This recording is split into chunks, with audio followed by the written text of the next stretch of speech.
MDG TV, une chaîne Want pour la cause de Christ. Mafuta ya sika, mafuta ya sika, mafuta ya sika.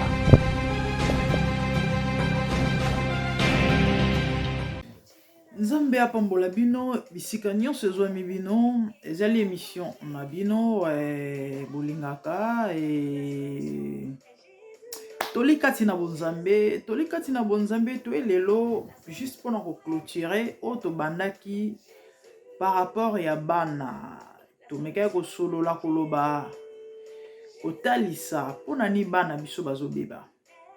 Et lelo na ko conclure, c'est vrai, Marmorloba eza ebelende na lobaki en ce qui concerne bana, mais malheureusement en tout cas makoki koloba nyonso ezate. Peut-être dans les jours qui viennent, to bana kozongela ba sujet et auto aussi to lobela et pona ko meka ko éclaircir ko mema sous moi lumière par rapport il y a ma kamne ezokendela avec le temps. Donc pour la bande ko rataki ba épisode eleki to lobeli 3 épisodes il y a 30 minutes. Donc l'introduction na introduisé na 30 minutes et na développé na 1 heure de temps et puis nazo conclure na 30 minutes. Lelo nakoya jusqu'au éclaircir et topé ko éclairer. Et excusez-moi, l'autre fois, et par rapport à introduction à sujet Nabiso, et puis vivre à sujet Nabiso. En fait, thème Nabiso est ça pour nani bana Nabiso bazobeba, tope pour ni bana bazobeba. Donc, c'est là où il y a samba tête, et réalité, comment les choses se passent na bana Nabiso. Et surtout dans Bamboka, auto zoami à poto, partout dans le monde, poto karaté, mais mingi to biso to en Europe, to bi réalité avec les enfants. Et y a un to meka ko tali ça en fait. Ma komi lelo o bande ko to ko tanga penza bible te to ko juste ko mentionner ba verset. Donc c'est important aux ongela ba épisode to le kaki. Et kota na chaîne ya MDGDTV et mafuta ya sika na YouTube et au mona ba vidéo oyo to lobela ki sur pona nini bana bazobeba et to lobela ki sujet homosexualité pe avant yango. Donc yo o peut-être mbali boso landa biso ota na chaîne na biso et puis au mona ba sujet et auto zo lobela ou encore auto sito lobeli et puis s'abonner, partager et kopambola batu ebele toli kati na bonzambe bandeko eyepo esunga biso et pour pambola biso parce que tant que tu es na bonzambe volonté ya nzambe na vie ya moto o nyonso lingi nzambe na ba vie na biso ezaka bolamu et yango esengeli na moto à vivre selon nzambe et non selon mokili o lelo toye ko conclure par rapport ya pona nini bana bazobeba.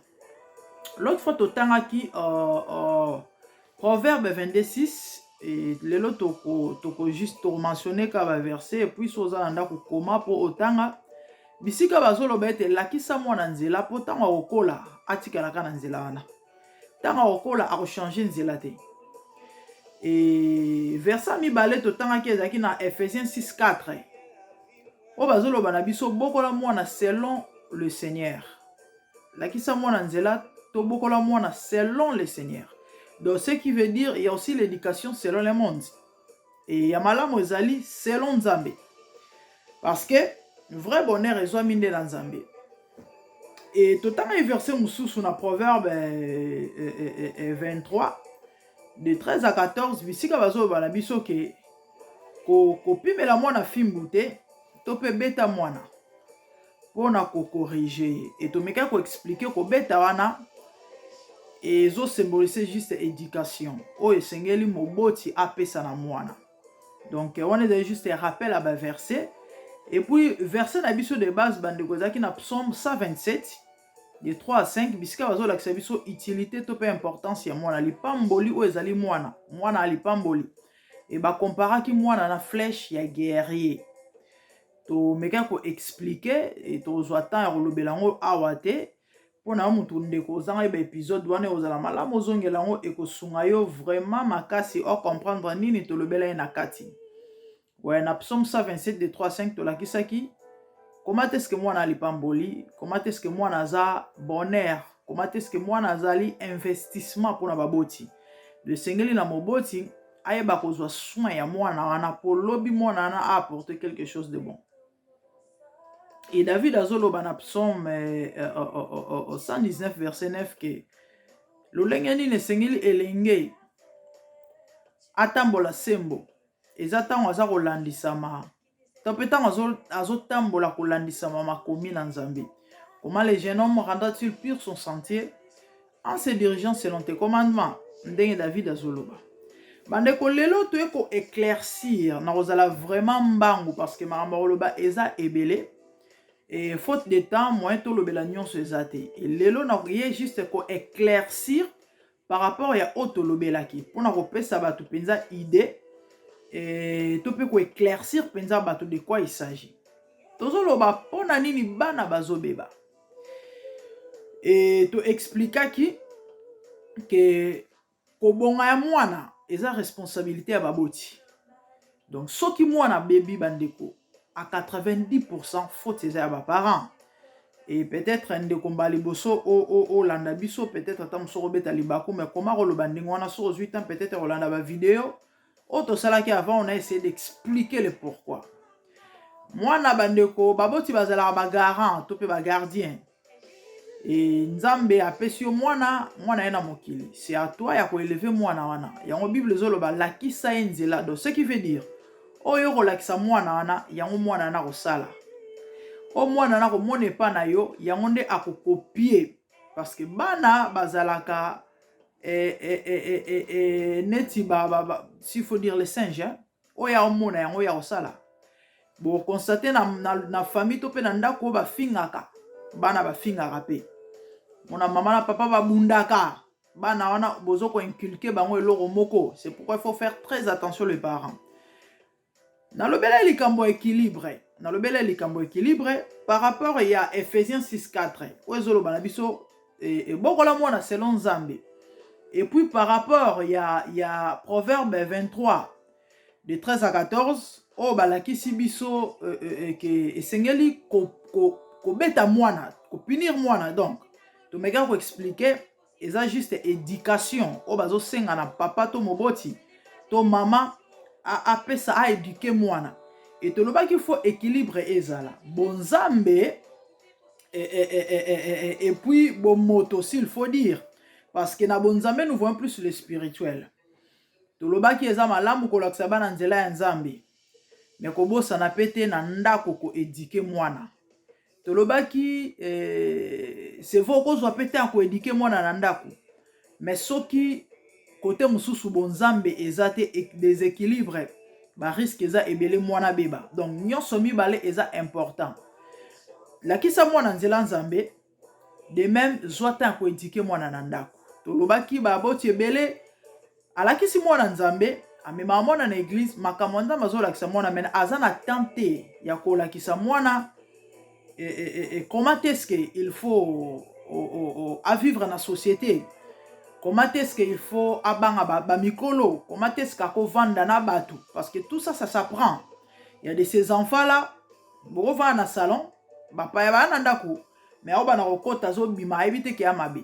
Akoya zui télécommande place mikolo ba vandi abandi ko changer ba chaîne eza mal poli. Il y a des enfants qui ne savent pas ça et moi na balakisaka ye nyonso wana. Et mwana akobima air alingi te azonga air alingi parce que a mwana il faut kopesa mwana temps pardon ko solana mwana kolakisa mwana eloko nini esengeli asala na eloko nini esengeli asala te. Donc par rapport à l'éducation il y a de ces valeurs là oyo inculquera bana na biso ba vertu oyo bana na biso esengeli ba yeba bazwa ba comprendre to pe ba kola na yango oyo lobby yepe akolekana ko puisque l'on donne que c'est qu'on a akolekana ko pesa yango pe na epa na bana oya ko bota to pe pa batu mususu baninga mususu parce que to influence aka de même influence abiso ya on lobaki bana pe mususu akokende classe akuta na baninga ya ndenge na ndenge voyez un peu. Donc par rapport à éducation, na lobaki bandeko et ezana ba makambo o moboti sengela la ksamwana. La politesse et la tolérance, savoir vivre et tout ça, il y a de ces choses là eza kitokote, eza propreté na miso bato mwana sala, mais il y a des enfants qui font ça. Pourquoi? Simplement parce que ayebite balakisa ki angote. Vous voyez un peu. Et par rapport à l'éducation, en fait, c'est un peu ça. Classe ya mwana, eza important. Eza na baboti mususu ana tala mambo nzambe na église, mais mwana classe akipa na yete. Vous voyez, donc tout ça c'était par rapport à l'éducation. Donc j'avais dit na okene mbangu juste pour na meka ko éclaircir, ko épingler ba point auto lobela ki l'autre fois. Voilà ça par rapport à l'éducation. Donc na koza na ta na omema mwana na mamba nzambe, na olakisa mwana na ngai ke il faut nzambe aza na vie na yo, mais côté wana na bossa na te. Pourquoi? Parce que lelo otozo mona bana ebele ba osela nzambe. A commis pasteur lobby. Mais il a du mal à gérer batou. Il a du mal à respecter bandimi. Pour nanil parce que balaki ça qui éducation en daoute. Akolo bana mondimi n'importe comment parce qu'aza pasteur. Non, c'est pas poli. Ils a respecté.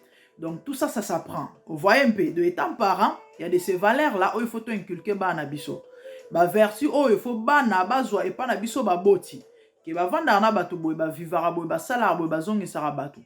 Bazongi saraboy pardon. Pas de ba laisser aller, ba laisser faire. Kobima rozonga tango lingi ko kenorola la soki wapi no et pas camarade du tout ça. Ce n'est pas bon. Et bah dégâts ezali ba retomber ezali ebele na meka ko mentionner pas mal. Il y a ba exemple, il y a bana ebele na banda ko moi ba abus et consort. On est ça par rapport à l'éducation. Et par rapport il y a côté à Bonzambe. Il y a de ces gens là, baza bien éduqués. Azui petan ko éduquer bana na ye. Mais alinga mamba nzambe te. Église et lobelaki lorote akendarte. Pourquoi? Parce que na ba raison o ya azana ou bien peut-être à mon eza na moins important. C'est moins important parce qu'aujourd'hui bato belé ba traiter biso to kenda ko sambela to kenda ba église neti ba raté moko boy. Et bato moko ya pasi, bato moko nzala, bato moko ba raté vie. Siko ba ye et pour bazwa mabonza, vous voyez un peu. Donc en fait ba marambo eza ebele o bato balobaka, bato balinga ko église te ba mona epa na biso ba non. Bande ko nzambe sans nzambe na fondement et vie à moto. Croyez-moi au réussir surtout dans la génération haute aux alliés, vous voyez. C'est vrai peut-être avec le temps na ba si jeune to banda ko développer ko lobela, on aura le temps peut-être ya ko kota la ba marambo ebele. Et les lotas mususu et aux ala suffisante et on n'a pas assez du temps ya komeka kolobela et ba mara mususu mais na ligis natali sa ba botike sans nzambe c'est pratiquement impossible que vos enfants puissent réussir.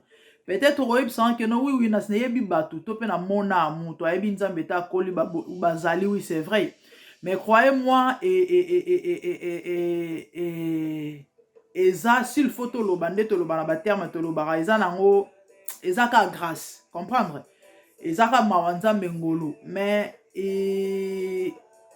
pour mutu azala malamu il faut mutu ay banzambe le vrai bonheur sans Jésus ko bongeza ka te kozala musala bien ko ba libala malamu kozana mbongo non c'est pas ça. Il y a des gens qui ont tout ça mais bazangi kimia, il y a des gens qui ont tout ça bazangi esengo. Il y a des gens qui ont tout ça, bazana ba réalité ba problème oyo bazo ba te solution ba rezo wapi. Pourquoi? Parce que nza bazate. Il y a de ces enfants là bandeko mbongo ezali et mais tellement nzamba za la fondement c'est des problèmes hein. Bazo ko casser ba parents mitu na ninga ko saranate. L'argent sans Dieu ou encore sans Jésus c'est l'enfer. L'argent sans Jésus c'est la mort. Tu envieras les stars, tu envier ba minene, tu envier ba acteurs Hollywood et consorts. Croyez-moi, ces gens ont des très sérieux problèmes dans leur vie. Il n'y a pas longtemps, na ute kokoya na news moko na net, na zotala, na moni histoire ya mwana ya couple oyo, Brad Pitt na Angelina Jolie. Mwana bango liboso ya mwasi. Mwana na ba botiye ba pese kombo Shilo. Shilo Jolie Brad, je sais pas. Elo mwana ndengwana. Et mwana na ba âge ya ba 5 ans abandai ko sentir que je sais pas s'il faut dire bon moi si na été. Donc en fait elle ne se sentait pas na peau na ya qui moi si parce que c'est une fille. Alors désormais vous m'appellerez plus Chilo na komi John. Vous voyez? Je crois avant émission ou encore avant sujet autre le belaki marambo ya homosexualité on a essayé d'expliquer les types qu'on sort bandeko bolanda kité et ozala vraiment malamu bozonga botala ba vidéo wana alobi non nga na mwasi te nga na mobali et ba para na ye et balobi que non il n'avait pas le choix ba quoi ko sala autrement il fallait batika mwana zala l'aise à sala en fait à vivre selon ndenge ya ressentir kozala quoi ndenge ya komona kozala l'aise kozala malamu vous voyez pourquoi tout ça pour kozanga nzambe nzamba ko jamais kotinda mutu mwasi mutu wana a sentir kozala mwasi ta zala mobali donc ça c'est des réalités spirituelles il y a ba réalité spirituelle et oyo kara langage mo spirituel o ils ont nécessité délivrance pour mutu zo délivrance il faut mutu ba nzambe o ezaye sous Christ. Vous voyez un peu les dangers. Donc, moi, dans un moment, elle ressemblait à tout, sauf à une fille. Mais moi, dans moi, si. Vous voyez, entre parenthèses, l'argent sans Jésus, la richesse sans Christ, bozui sans Nzambe bandeko, eza problème. Eza problème. Non seulement ça, lelo oyo, tozo mona molimo révolte na bana, molimo rébellion na bana. Il y a de ces enfants-là, bazo bête ya baboti. Moi, j'en ai déjà vu. Dans le bel quand même des épisodes où elle est qui. Et moi, je suis bêti maman, bundisi maman à bota. Et pour maman bêta qui me bat. Mais tu peux pas faire ça, c'est ta maman. Alors, le but, c'est self-défense. Il y a bandit, c'est comme ça, je dois aussi me défendre. Voyez un peu, maman boti moi. Tout ça, kozanga Yesu, kozanga Nzambe. C'est pourquoi, mes parents, c'est important. Tola qui s'abana nzela Nzambe. C'est vrai, tozo ko éduquer bana, et ce qui est une bonne chose. Mais sans Yesu, sans Nzambe, croyez-moi, et ozala pasi. Parce que bisiko yo kokate, Nzamba okoka. Nzamba sala kaka, o mutu okosala te. De même, mutu okosala kaka, o yo kosala. O Nzamba kosala, yo kosango te. Parce que, mamba molimo okobundango te na nzoto. Mamba molimo na nzoto e simba te. Donc, mamba molimo, ça se traite spirituellement. Ozobuka mabolongo, ozoluka Nzambe pona bana na yo. Et lola, eko yanola, eko se manifeste Nzambe akosa la grâce, bana ana lobby, omona esengo na bango. Voyez un peu. Donc, il faut combiner les deux. Dernièrement, na news de San, bana momi bala ba égyptien, moko azana 8 ans, moko à 13 ans, mibali. Babomi cousine na bango ya 2 ans. Imaginez, bana, s'il vous plaît, mikolote, bana mike. Babomi cousine na bango ya 2 ans, babwaki na zamba, je sais pas, na brousse, côté babwaka basalite. Pourquoi? Simplement parce que ils ont tenté de violer cette petite fille et bakoka ki ko violer yete. Donc ba ko abuser bakoki te na kanda wana ba betier. Et ils avaient peur que secret et bima. Mais si ko to sandeni so ba comprendre que to sali boy pona boy et comme banabo. En fait, c'est l'envoûtement, hein? C'est l'envoûtement en fait. Bazui ba bomi mwana ndeko na bango ba boaki. Ba boaki. Et tout ça na olobela la vie sans Christ ou encore koboko la bana sans Nzambe. Donc il faut fondement ezala et spirituel. De même côté mususu bo moto pezo sala ko eba ko éduquer bana wana mais bon Nzambe faut ezala. Donc yo oyo au monde à maman Nzambe pamba peut-être lelo tam supo malheur moko ekoye pa na yote beti na porte na yote et à ba réalité tozomona na musika ya na ba mpe tozomona tout autour na biso bandeko il faut que luka Nzambe pona bana c'est important et ozoboko la bana zo éduquer bana ya malamu melakisa bana nzela Nzambe trouve-toi une bonne église ezali ya mabe kate ya malamu ezali soit tant qu'au bon de l'Nzambe le Seigneur va t'orienter. Bisika nyoke no ressemble parce que c'est important. Et yo moko ozwaka tempère luka Nzambe pona bana na yo c'est important.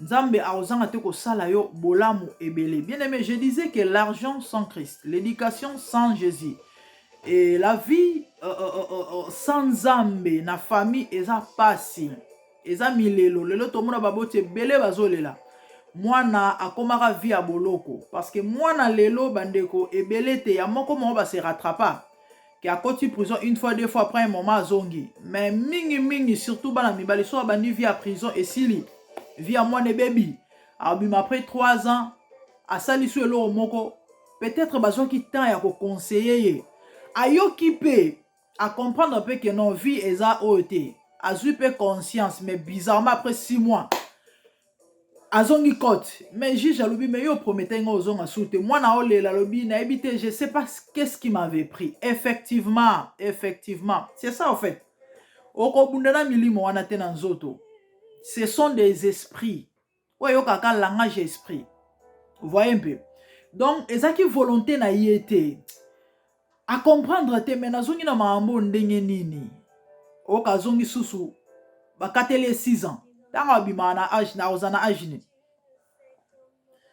et pour luka bana obande la vie na ye vous voyez un peu donc il faut Nzambe bandeko il faut Nzambe to envia na biso te ombongo onini sans Christ c'est rien du tout sans Jésus c'est très difficile c'est vraiment compliqué vous voyez donc to éduquer bana to laksa bana nzela Nzambe de même yo pozo laksa mona nzela Nzambe ko bosa na éducation te et pour chuter parce que tous on a 30 minutes les parents te loba qu'il faut avoir soin ya bana parce que bana bazali li richesse bali pambolo Nzamba pesio oyo lobi ba osa bonheur na yo oyo lobi ba osa fierté na yo siko yo ne faut soin na bango so yo soin ya bana te et ozala pasi to ebi mbuma soko loni po lobi epeso fruit il faut zoata ko arroser faut zoata ko observer ya ko tia fumer ozwa soin ya mwana bandeko na makambo nyonso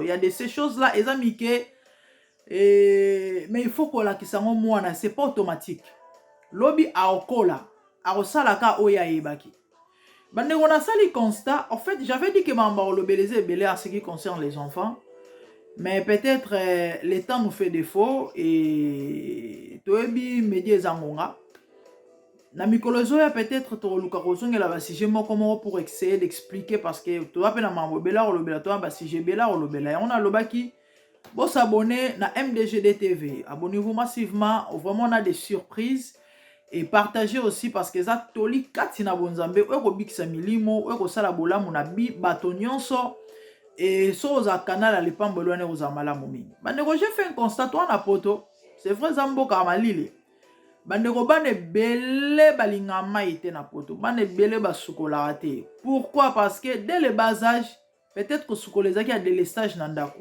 et ça ba maman peut-être au monde ngo gravité mais c'est sérieux vous voyez moi na okola et comme na moment maman tem to bando sukola e so bando sukola moi na après 4 jours à continuer à aller rwana ce qui est très dangereux peut-être tant muke a jouer soloté mais tant okola vous voyez un peu tout ça là ba croisement des fois na tongo okende ozokende musala omoni bana ba okende classe surtout so ba vandaki sika momo ba baza déjà ba ndi okola moi muke wana c'est compliqué hein o kapenda ba odeur moko bizarre pour nini malili a sukola te. Or, ceux qui déjà banda ko sukola mwana, ata après intervalle jour moko. So malili ya makasi. Avec aromesa anango. Un jour na landa ki conférence moko, ya ba jeune hein. Ba omeka opesa counseling na ba couple. En plus c'est zaki ya ba chrétien. Mibal ba se prendre, basi ba se plaindre. Na yo ka blo mo sala ba kakela matoyi, mais j'en revenais pas.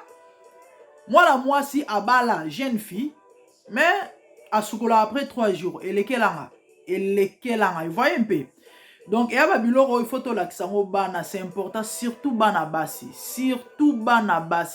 akola lobia robala ba ofinga yo mama ba ofinga yo papa vous voyez donc tozwa soin ya bana biso et to meka ko chérir bana moi na besoin loko sombela ye ka mwana oyo ozana ye lobia okoma mutu peut-être ozwa au-delà vous voyez un peu le to mona ba parents ba okangela bana mitema baokangela bana maboko parce que aza na makelemba na kosala aza na makambo na kosala oka mwana oke na classe bizarre pose mwana ke na mwana salon basala suki problème voyez mwana pendant un mois moi na sala en école tellement ya mboka mundele et il y a des choses qui ne sont pas permis so vraiment en Afrique donc oyebisa mpenza mwana tala yo yebisa mama na bino akango suki to amemo na salon to papa na bino akeno na salon bakato suki oka mwana pendant un mois suki mo azoya nango na classe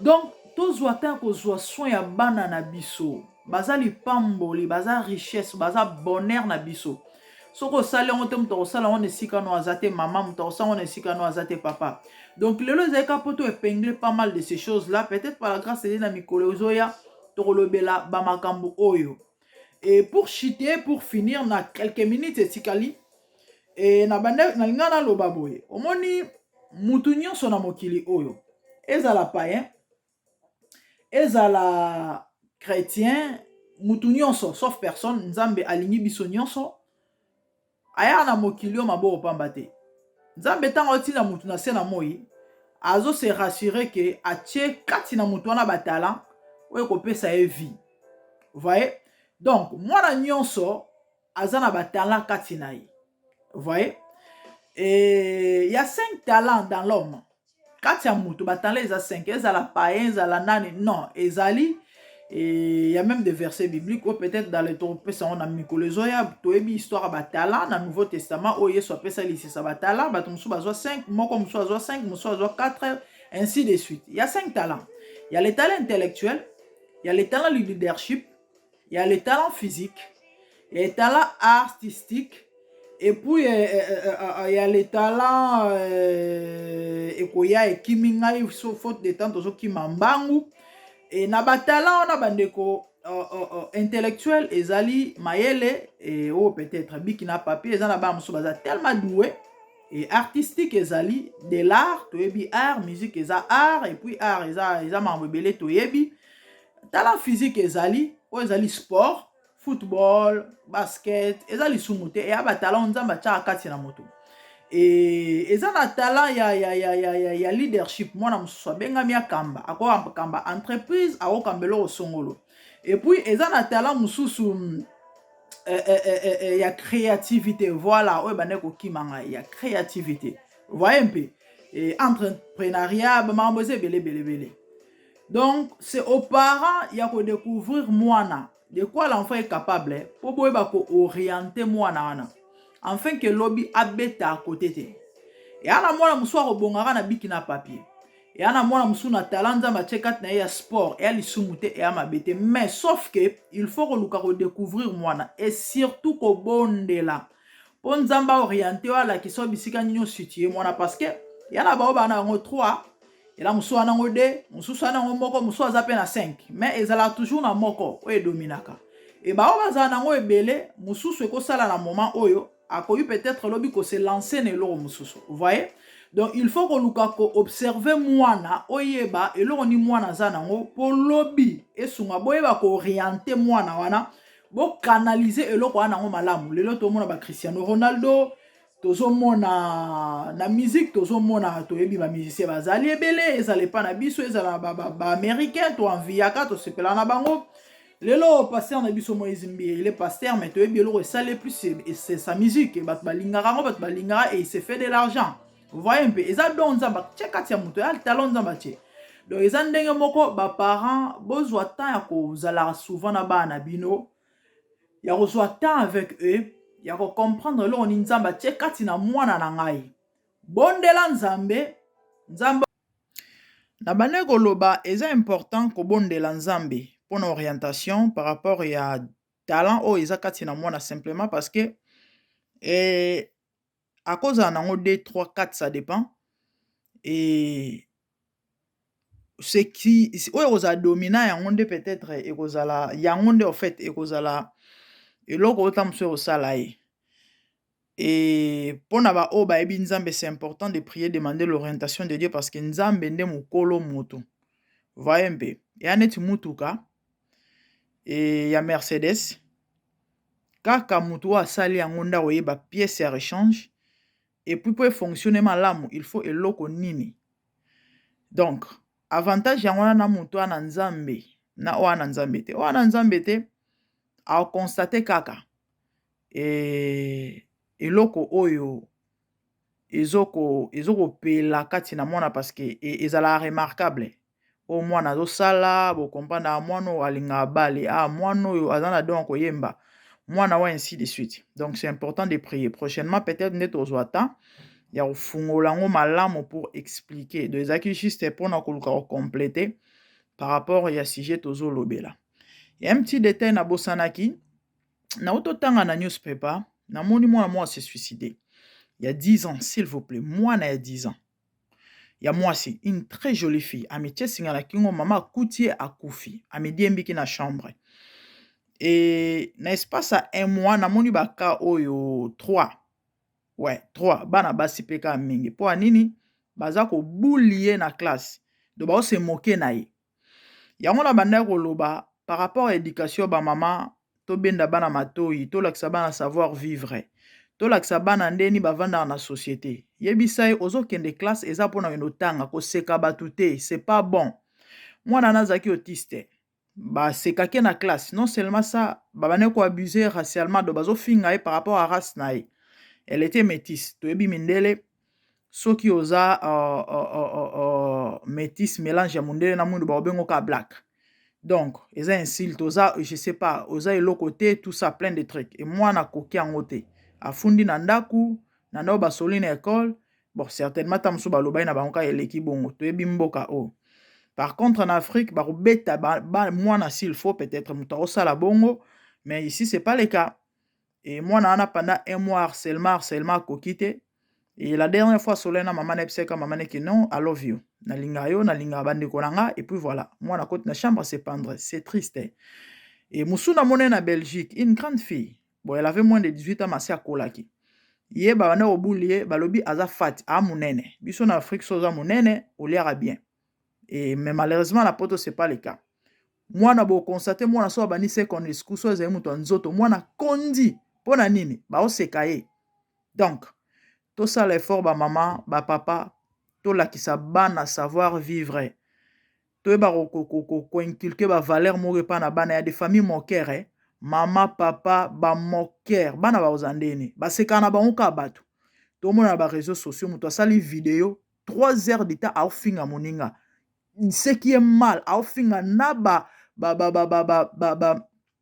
malformation ya mutu na ba disability ya bana s'il vous plaît toza bato ndenge nini vraiment bandeko yango moni c'est important ko yeba nzambe. La Bible dit mawana mutu avana na assemblée de moqueurs. Donc ba conseil à ba méchant c'est pas bon. To te ya bana to apprendre bana comment vivre dans la société to éduquer bana malamu bana baninga ba komi boma pona nini ba fingaki ba sekaki d'où c'est pas bon du tout. Étant parent, tout sunga mabota na biso, bana na biso.